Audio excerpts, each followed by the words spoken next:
My brother has been dead for 6 days, and he just texted me to ask where I hid his spare car keys. I'm staring at the screen, and the blue bubble is glowing against my palms, making my skin look like it belongs to a corpse. He died in a pile-up on the I-95. And they told me the impact was so fast, he didn't even have time to scream. But the phone on my nightstand just buzzed, and the name on the ID says Leo. It's impossible. I watched them lower the box. I heard the dirt hit the wood, a sound like heavy rain on a tin roof. A sound that has been playing on a loop in the back of my head ever since. I haven't slept, not really.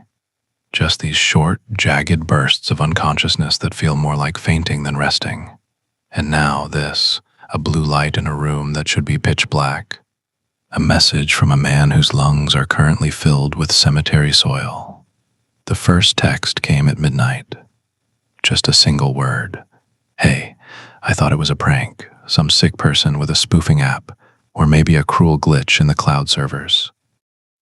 I didn't reply, because you don't talk to ghosts if you want to stay sane. But my hands were shaking so hard, I nearly dropped the glass of water I was holding. The water spilled, a cold spreading stain on the rug, looking like a shadow that wouldn't leave. I sat there for an hour, watching the cursor blink, like a heartbeat in the dark. The silence in the house started to feel heavy, like it had a physical weight, a pressure pressing against my eardrums. I kept expecting to hear the floorboards groan, the way they always did when Leo came home late from a shift at the garage. But there was nothing, just the hum of the refrigerator and the sound of my own shallow, terrified breathing. Everything in this house feels wrong now. The air is too thick, like I'm breathing through a wet wool blanket. I walked to the kitchen to clear my head, but the floorboards felt soft, spongy, like I was walking on something that was still alive. I turned on the light, but the bulb just flickered once and died, leaving me in a gray, hazy twilight. I reached for the tap, wanting to wash the cold sweat off my face. But the water came out rusty, a dark metallic brown that smelled like old copper and stagnant ponds. I pulled my hand back, shivering. Then the second one arrived. "Did you move my jacket?" My breath hitched, because I was wearing that jacket right then. Smelling his wood smoke and cheap peppermint gum, it was his favorite denim piece, the one with the frayed collar and the coffee stain on the left cuff. I looked around the empty living room, and the shadows in the corner seemed to lean in, just a little closer, as if they were listening to the sound of my pulse. I remember the day he bought this jacket. We were at that thrift shop on 4th Street.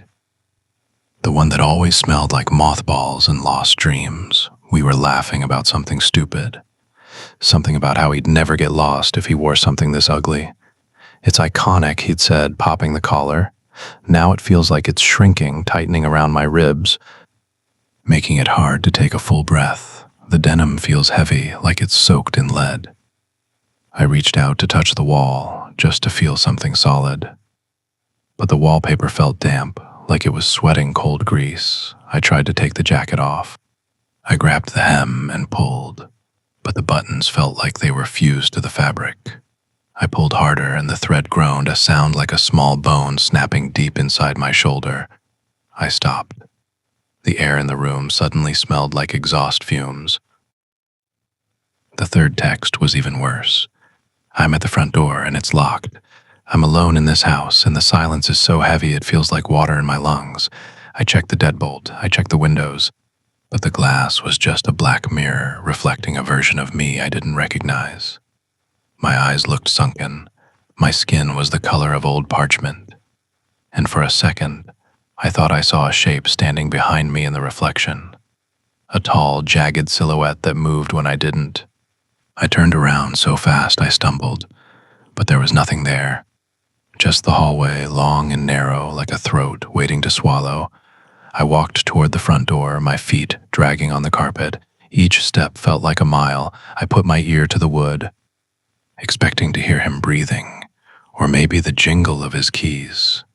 But all I heard was a low, rhythmic thumping, like a drum played underwater. Thump, thump, thump. It was the sound of a heart, But it wasn't mine.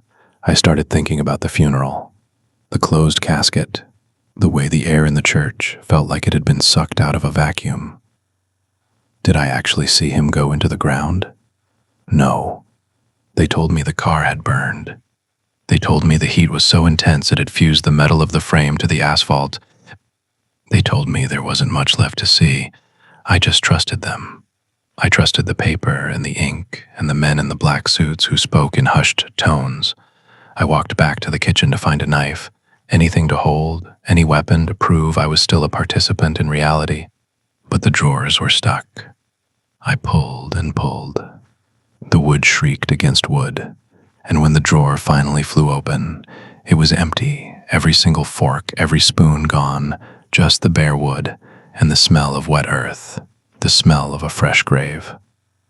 I reached into the back of the drawer, and my fingers brushed something cold, something metallic. I pulled it out. It was a car key, twisted and blackened by fire. I went back to the living room, and the TV was on, static, just white noise screaming at me. I don't remember turning it on. I don't remember even having a TV in this room. The furniture looks different now. The sofa is too long. The ceiling is too low, like it's slowly descending to crush me. My memory is starting to fray at the edges, like a photograph left in the sun for too long. I looked at the clock, but the numbers were symbols I couldn't read. Squiggles that looked like worms crawling across the glass face. Time isn't moving right. The shadows on the floor are stretching, then snapping back. I looked at my hands, and they looked pale, almost translucent. I could see the blue veins underneath, but they weren't pulsing. They were still. I felt a surge of nausea, a cold, oily feeling in the pit of my stomach. I needed to get out. I needed to run. But when I looked at the front door, it wasn't a door anymore. It was just a solid wall of dark, unpainted wood. Then the fourth text came. It wasn't a question, and it wasn't about the keys. It was a photo of the back of my head, taken from the hallway right behind me. The perspective was low, like someone was crouching or crawling on their stomach. I can see the frayed collar of the jacket in the photo. I can see the way my hair is thinning at the crown. I can see the darkness in the hallway behind me. A darkness that looks like it has teeth. A darkness that is leaning forward. I can't turn around, because if I do, the loop starts over. I know it. I can feel the logic of the nightmare folding in on itself. The phone in my hand felt heavier than it should. It felt like a brick, a piece of debris. I stared at the photo until my eyes burned, until the pixels started to swim. Behind my head in the picture, there was a face, pale, charred, with eyes that were just empty sockets of soot. It was Leo, and he was smiling. I can hear the floorboards groaning under a weight that shouldn't exist. A wet, dragging sound like someone pulling a heavy bag of meat across the wood, or like a body being pulled from wreckage. My thumb is hovering over the keypad, sweating, slipping. The phone is getting hot, so hot. It's blistering my skin. I can smell my own flesh burning, a sweet, sickening scent that fills the room.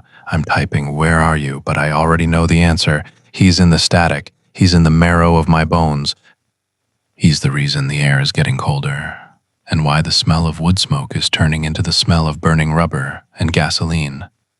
I looked down at the carpet, but the carpet was gone, replaced by cold, cracked asphalt. Broken glass glittered like stars beneath my feet, and the walls of my house were flickering, turning into the skeletal remains of a forest at night. I remember the crash now. I remember the sound of the glass shattering like diamonds, a beautiful, terrifying sound that lasted forever. I remember the scream that wasn't a scream, just a sudden, violent expulsion of air. I remember the way the steering wheel felt like it was melting into my chest, like it wanted to become a part of me. I remember the heat, the orange glow that swallowed the world and turned the night into noon. Wait, my chest. I look down at the denim jacket, and there's a hole in the front, a jagged, scorched hole right over my heart. I reach in, expecting to feel blood, expecting to feel pain, But I don't feel skin. I feel cold, jagged plastic and wires, pulsing with a dull blue light. The same light as the phone. The same light as the ambulance. I'm not a person anymore. I'm just a collection of memories held together by electricity and grief. I'm not in the house. I've never been in the house. The house was just a lie my brain told me to keep the fire away. I'm still in the car. The walls of the living room are just the thick black smoke rising from the dashboard. The hallway is just the long stretch of highway under a moonless sky. The lights of the ambulance are flashing blue, just like the phone screen. But the phone isn't a phone. It's a piece of the rearview mirror I'm clutching in my red, ruined hands. I'm looking at my brother. He's sitting in the passenger seat, and he's looking at me. But his head is turned too far, way too far.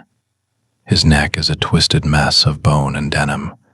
His eyes are open, and they're reflecting the same blue light. He isn't dead, not in the way I thought. He's just waiting for me to catch up. He's smiling. And his phone is in his hand. He's typing. I can hear the clicks. Click, click, click. The sound is coming from inside my own skull. Every letter he types is a needle pricking my brain. The fourth text wasn't from him. It was from the thing that took his place. The thing that's been sitting in the dark with me for the last 6 days. Pretending we were home, pretending we were safe, but we never left the highway. We're still trapped in the metal, waiting for the fire to finish what it started. The mirror in my hand shows my face, but it isn't mine. It's his, and he's screaming. Or maybe I'm the one screaming and he's the one watching. I can't tell the difference anymore. We are the same thing now, just two ghosts in a burning box. The paramedics are screaming outside. I can hear them through the glass, but they sound so far away, like they're shouting from the bottom of a well. We've got a pulse. One of them yells, but he's wrong. That's not a pulse. That's just the phone buzzing in the center of my chest. They're using the jaws of life. A grinding metal shriek that sounds like a choir of saw sparks are flying against the window like fireflies. I look at the door, or what I thought was a door, and it's just the twisted frame of the car. The handle is turning slow. Deliberate. As the emergency crews try to pry us out, but they're too late. The shadow in the hallway was just the smoke filling my lungs, turning everything to black, turning my thoughts into ash. I can feel the metal groaning, yielding to the pressure. But there's no air left, just the taste of copper and the heat of the end. The fire is coming. I can feel it licking at my boots, a warm, hungry tongue that wants to taste everything I've ever been. It's okay, though. Leo is here. He's reaching out his hand. His fingers are charred and black, but I take them anyway. They feel like home. He just sent me another message. I can feel it vibrate against my ribs. Don't leave me. I won't. I'll stay right here in the seat, clutching my mirror, watching the blue light flicker until the battery dies, or until I do. I'm going to open it, and I'm going to see him. And then I'll be the one sending the first text. My brother has been dead for 6 days, and he just texted me to ask where I hid his spare car keys. I can see them now. They're on the floorboard right beneath his feet, glowing in the fire. Everything is looping, the smell of peppermint, the sound of the crash, the glow of the screen, the way the ambulance lights dance on the trees. I can feel the heat rising, but I'm so cold. I think I'll just close my eyes for a second, just a second. My brother has been dead for 6 days, and he just texted me to ask where I hid his spare car keys. I'm typing a reply, my fingers moving on their own. I'm coming home, Leo. I'm coming home. I look up, and the house is back. The kitchen is quiet. The refrigerator is humming, but I can still feel the heat. I can still smell the burning rubber. I walk to the window and look out, but there's no street, no neighbors, just an endless black highway stretching out into the dark. Every car that passes is on fire, and every driver is holding a phone. I look at my reflection in the glass, and I'm wearing the jacket. It's perfect. It's iconic. I reach into the pocket and find the keys. They're hot to the touch. They burn my palm, but I don't care. Everything is burning. Everything is hay. I close my eyes and I can see the headlights. Two suns coming to take us home. I'm not afraid anymore. The text is just a tether, a wire connecting the living to the dead, and I'm climbing it, hand over hand, through the smoke, into the screen. I'm with Leo. We're in the garage. We're laughing. He's wearing that ugly jacket, and his phone just buzzed. He looks at me, his eyes full of soot and stars. "Hey," he says. And I say it back, until the words stop making sense, until the words are just static, until the static is just us. My brother has been dead for 6 days, and he just texted me to ask where I hid his spare car keys. Blue light, smoke, click, click, click, end. The last train home never actually left the station. It's still there right now, waiting. And if you close your eyes in the wrong city, at the wrong hour, on the wrong platform, it will find you. Tuesday in November, when I thought the worst thing that could happen was missing my stop. My name is Ethan. I've worked the night shift in Oak Haven for 5 years. I know the rhythm of the blue line, the way you know a route you've walked so many times it lives in your feet instead of your head. The smell of ozone and old wool, the specific flicker of the lights in Tunnel 9, 3 beats on, 1 beat off that I used to track to stay awake. The conductor's face, the particular tiredness of a person who has driven the same route through the dark for years and no longer needs to look at the tracks. I knew this train last Tuesday. The train didn't stop at Central Station. It didn't stop at Harbor. It didn't stop at Riverside, at Crestwood, at the interchange. It didn't slow down. It screamed through every platform at a speed that turned the station lights into smears and the faces of the waiting passengers into pale, featureless blurs, except they weren't blurs. As the train continued, accelerating rather than decelerating, the sound of the wheels rising from their familiar rhythm into something close to a shriek, I pressed my face against the window and I saw the platforms clearly, too clearly.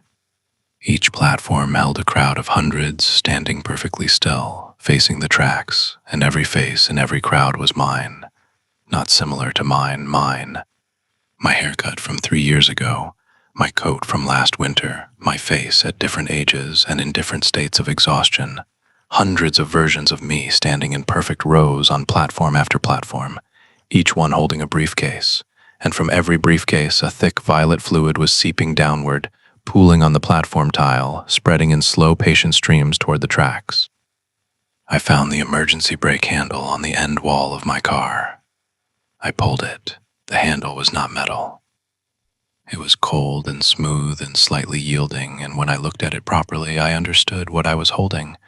A calcified human arm, the hand fused to the mounting bracket, the pale skin of the forearm wrapping the lever housing. I pulled anyway. The train didn't slow. The vibration in the floor that had been a background presence since the moment we pulled out of the last normal station intensified. A deep, sub-auditory hum that moved upward through the soles of my feet and into the architecture of my chest and sat there like a second heartbeat. A frequency I recognized without being able to explain why I recognized it. And then the intercom crackled. The voice that came through the speaker was not the conductor's. It was a woman's voice, professional, the particular calm of someone trained to deliver information to people in distress without transmitting the distress. But the information she delivered, "Ethan, please stay behind the yellow line. We are rewriting your reality." I sat down on the nearest seat. The cushion gave under me with a sound that was not the sound of foam compressing, but of something wetter, something with more give, the specific yield of a surface that is not made of material but of accumulated texture. I looked at the upholstery pattern. What I had taken for a geometric weave was fingerprints, thousands of them, each one individually etched into the fabric in slightly different ink, every seat a composite portrait of a different person, reduced to the single most identifying feature of their hands. I stood back up. The next car's door was visible through the connecting window. I walked toward it. The train tilted, not swayed, not leaned with the curve of the track, but tilted at an impossible angle, the floor becoming a wall and then becoming the floor again without any transition I could identify, the geometry of the car rearranging itself as casually as a breath. I went through the door. Car 2 was a library. The seats had been replaced entirely by shelving, floor to ceiling on every wall, occupying the spaces between the windows, extending further back than the car's length should allow. The books were uniform, gray covers, no titles on the spines, bound in a material I recognized from somewhere I didn't want to name. I pulled one from the shelf directly in front of me. The cover read, "The Integration of Ethan, Volume 412. I opened it. Every word I had ever spoken was inside it. Not a summary, not an impression, every word in sequence, from the first recognizable sounds of an infant learning to make language to last Sunday evening when I said goodnight to nobody in particular as I turned out the kitchen light. The ink was wet. It smelled of something biological, organic, warm, the smell of a space where something lives. The pages were soft in a way that paper is not soft. I turned to the last page. The entry was dated today. The final sentence was a single line, written in fresh ink that transferred to my fingers when I touched it. Subject enters the final car. I put the book back on the shelf. The windows that had been showing the tunnel walls of the Oakhaven subway were showing something else. A forest. Trees moving past at speed. But their spacing was wrong for trees, too regular, too deliberate, placed like the pylons of an infrastructure rather than grown, and as the train passed them, the trees turned. I could see it clearly, every trunk rotating on its axis, following the train's movement, and from each trunk a single knot in the wood that was oriented outward, watching. The windows between two shelving units had begun to crack. The fracture pattern spread across the glass in a branching web that kept subdividing, the pattern of a neural network mapping its own connections in the glass of the window. I moved toward the next car. The bone worm on the floor, I don't know when it arrived or where it came from, was pulsing in time with the engine.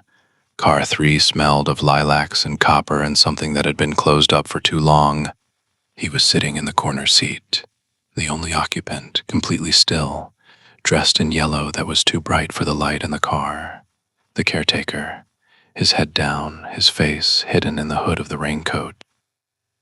Optical sensor eyes that clicked when they moved.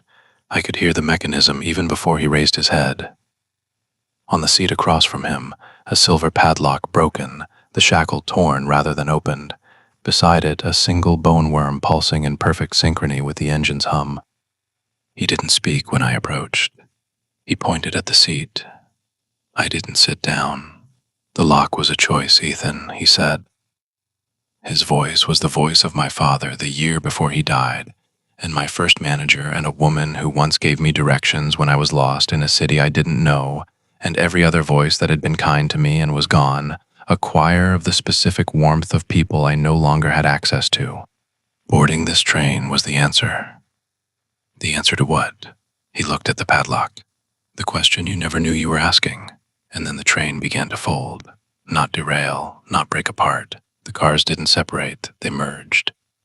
The ceiling descended and became a wall, and the wall tilted and became the floor.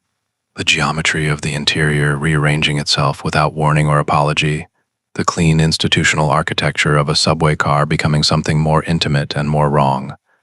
I was crawling. The walls were white tile. The hum was no longer a frequency. It was a pressure, a physical force in the air that pushed me toward the front of the train the way a current pushes water. I saw faces in the seat cushions. Not printed, not illustrated, actual faces pressed against the upholstery from below. Their features distorted by the fabric, but recognizable as people, as specific individuals, their eyes and mouths moving in the slow, silent urgency of people underwater. Files. The word arrived in my understanding, fully formed without explanation. They were files. The train was not transporting passengers. It was transporting data. And the files it was moving were the people who had answered the question before me, who had boarded the wrong train and been converted from subjects into storage.